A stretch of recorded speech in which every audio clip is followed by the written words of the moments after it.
Hello everybody. Here I would like to talk about how we can produce or generate the Fibonacci sequence using a for loop and how exactly we can plot those numbers. Let's get to it. On the left I have a script. It starts with these lines where I'm trying to import the libraries. The libraries contain the tools that I need to do the calculations. And these two lines are responsible for refreshing the memory, the system. Next, I will talk about these two variables, x and y.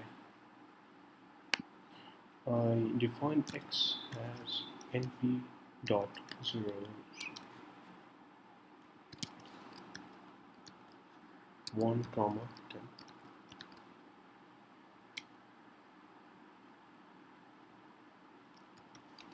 Actually,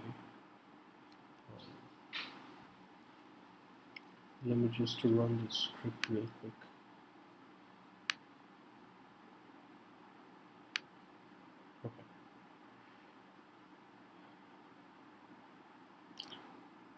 I have the script written and then I just ran the script. Now I have this output.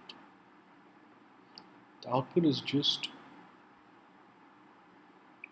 this first output is just a row vector containing the Fibonacci numbers. There's actually another output which is this plot. As you can see, I have the Fibonacci numbers on the y-axis. So we'll talk about it in detail later on. Let's at first talk about these two variables. X is defined as np dot zeros parenthesis 1, 10. What it means is I would like to define this variable x as a vector containing all zeros, and the dimension of the vector is 1 by 10. Let's print it. As you can see, x is a row vector containing 1 row and 10 columns, and it has got all zeros. Note that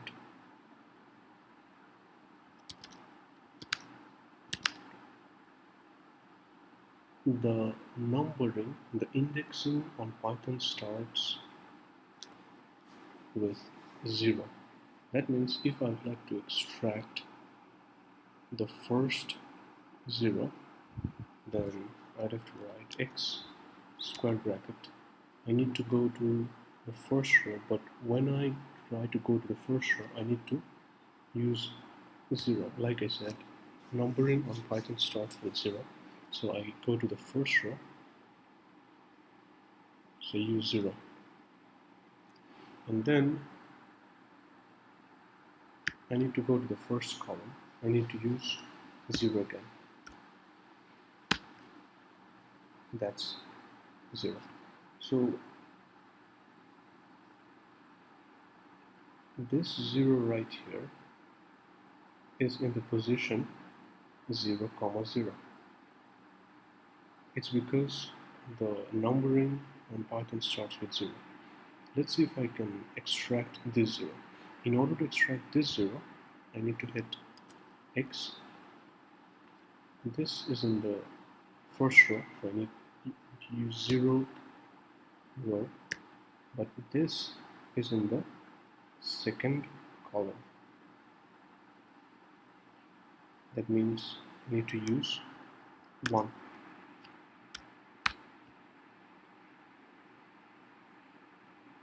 So this is an important message that the numbering on Python starts with 0. The numbering on Python starts with 0.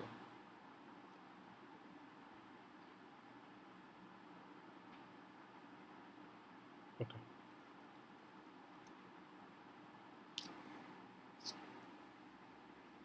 And then here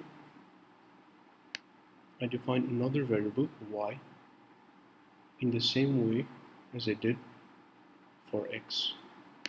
So y is equal to np dot zeros parenthesis 1 comma 10. So I have x, I have y, and then I'm trying to load the first two Fibonacci numbers into y.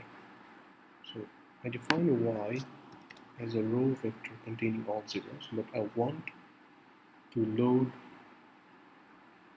the Fibonacci numbers, the primary Fibonacci numbers, into y. So okay, the first, I want to have the first entry as 0, and I already have 0 as the first entry of y. And I want to have 1 for the second entry of y. So what I can do is I can go to y and then go to this position, which is the first row, so 0, and then the second column, so I need to use 1, is equal to, I'm trying to force this entry in this position to be 1, so let's use 1. Now let's print y.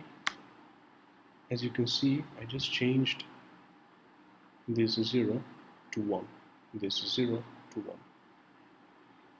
Okay, so I have the first two entries as the Fibonacci numbers, and then I would like to produce the next Fibonacci numbers, but I would be doing that using a for loop. Let's see how we do that.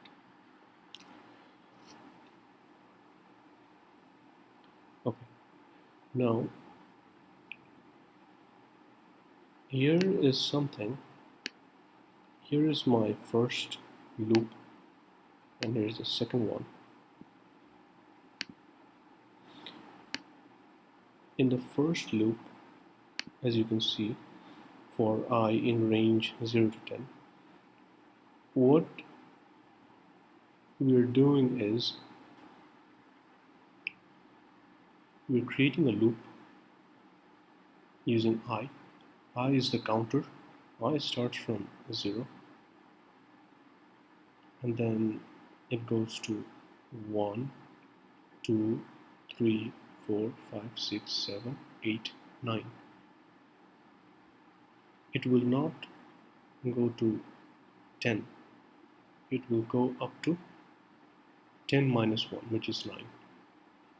So let's just do check this loop on the console. For I in range 0, 10, I would like to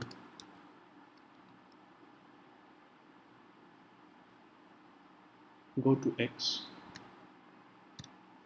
I would like to visit each column and then set its value to the value of the counter I.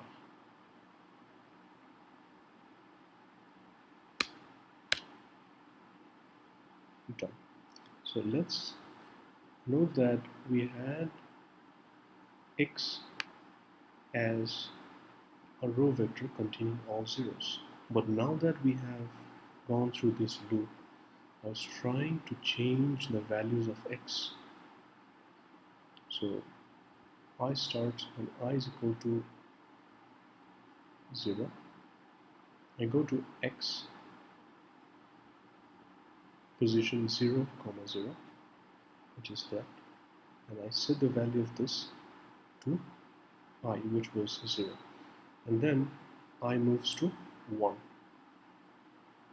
I go to x 0, 1 is this position. I change its value to I, which is now 1. So this would be 1. Next, I becomes 2. I go to x 0, 2, which is also 0, but then I change its value to I, which is now 2. So now I have 0, 1, 2. The next would be 3, 4, 5, 6, 7, 8, 9. Let's print x and see what happened. Okay, now I have 0, 1, 2, 3, 4, 5, 6, 7, 8, 9. This is beautiful. Initially, x was just a 0 vector, but now x, it is a vector, but it contains a lot of non-zero entries. We will be using this x variable later on. Now let's get to this loop. In this loop, I'm trying to produce the Fibonacci numbers, and this is the Fibonacci, this is the equation for Fibonacci sequence.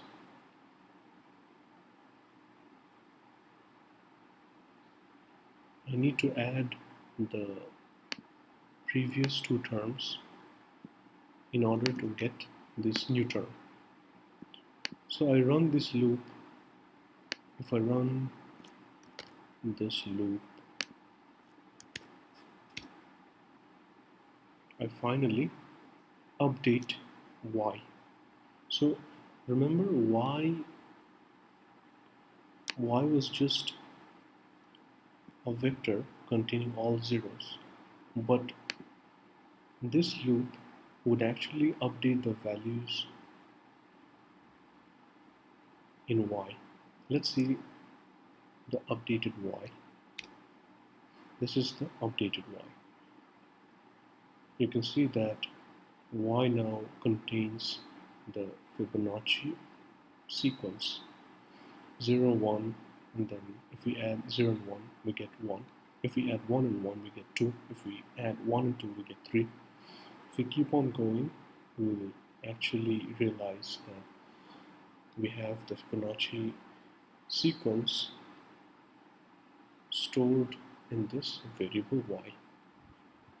So x, the updated x is this, the updated y is that. X is this, and y is that.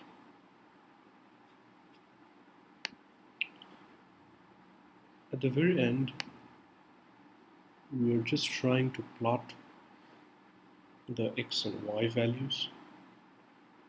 So I use PLT. PLT is what I actually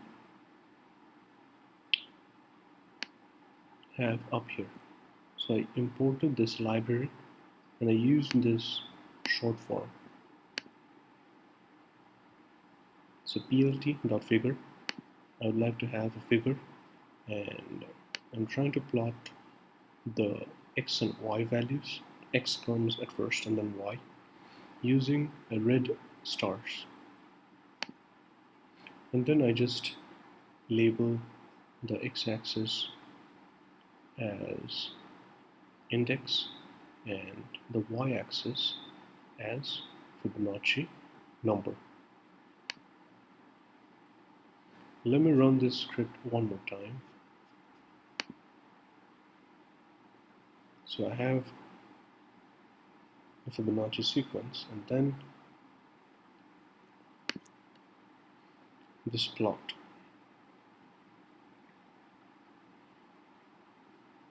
Like I said previously, in this plot I have the indices on the x-axis and the Fibonacci numbers on the y-axis.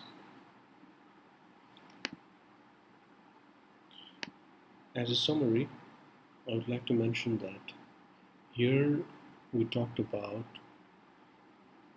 how we can actually generate new variables using zeros, and an important point to note is that numbering on Python starts with 0. As you can see how 0 was being used to get to the position of a vector and then change the value of that certain position.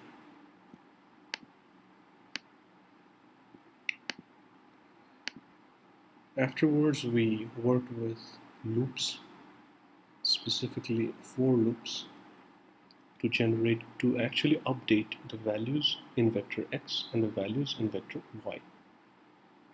We had indices in vector x, and we had the Fibonacci numbers in vector y. And here we just did some plotting. That's it for today. I hope you'd find this tutorial helpful. Thank you.